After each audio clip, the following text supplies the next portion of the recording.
The Nintendo 64 was the third home console in my household, and was our first jump into the third dimension of gaming. One Christmas morning, we woke to find the Fun Machine under our tree. Of course it was used, but all the better, as it meant it came with multiple controllers, Mario Party, and Ocarina of Time. I remember the first time I played Ocarina of Time. We had only ever played one Zelda game previously, Zelda 2, but didn't remember it as we hadn't played it in so many years. For us, there was no connection, no build-up, no hype for this game.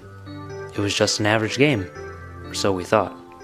The first time I played, I loaded the previous owner's file and ran around in Ganon's Tower with the hover boots, Goron tunic, and Megaten hammer.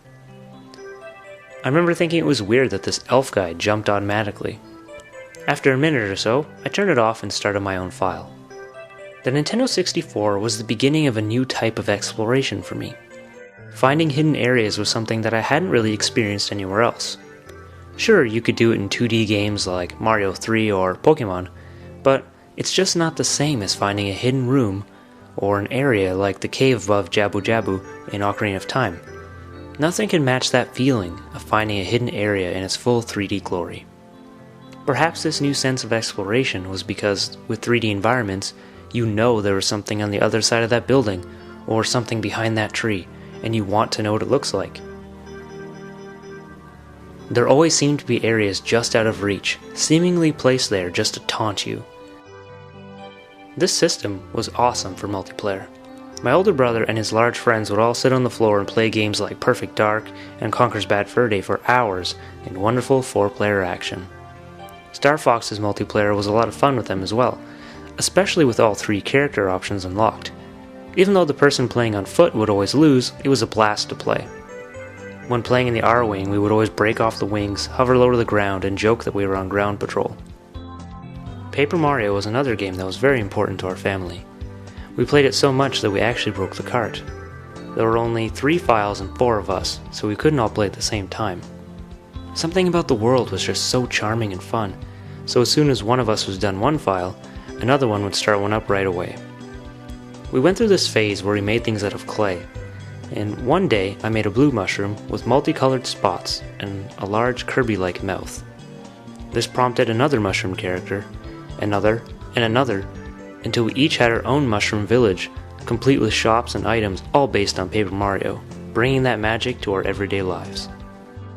I also always had a special connection with Kirby 64.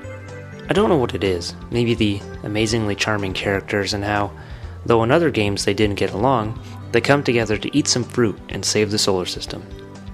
Even the enemies had something great about them. I just loved looking at all those character cards.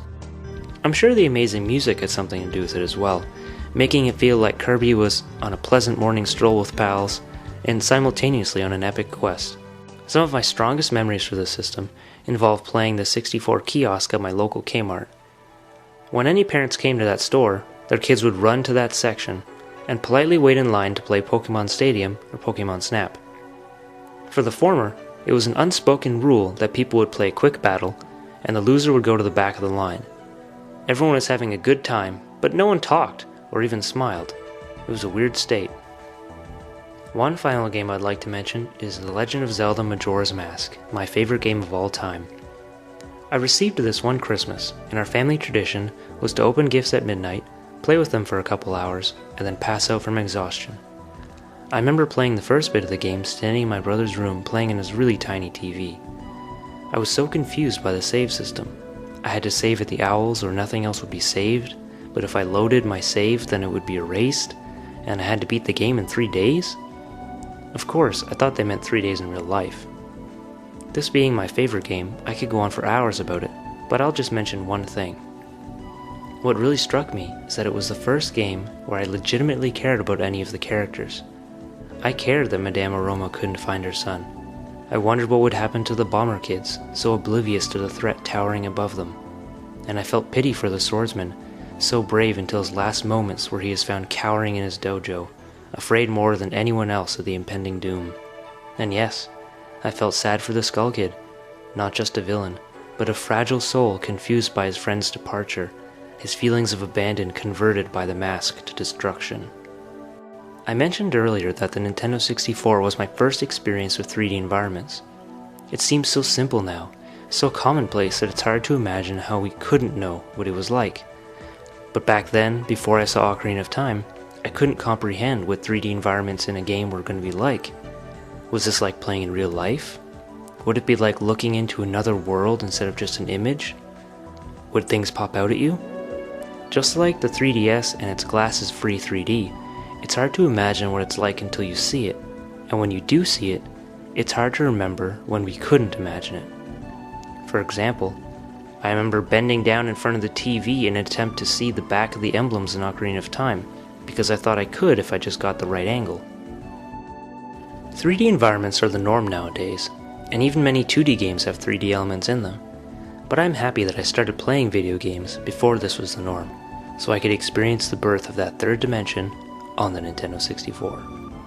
This has been Silver Mongoose Videos, and remember, classic gaming never gets old.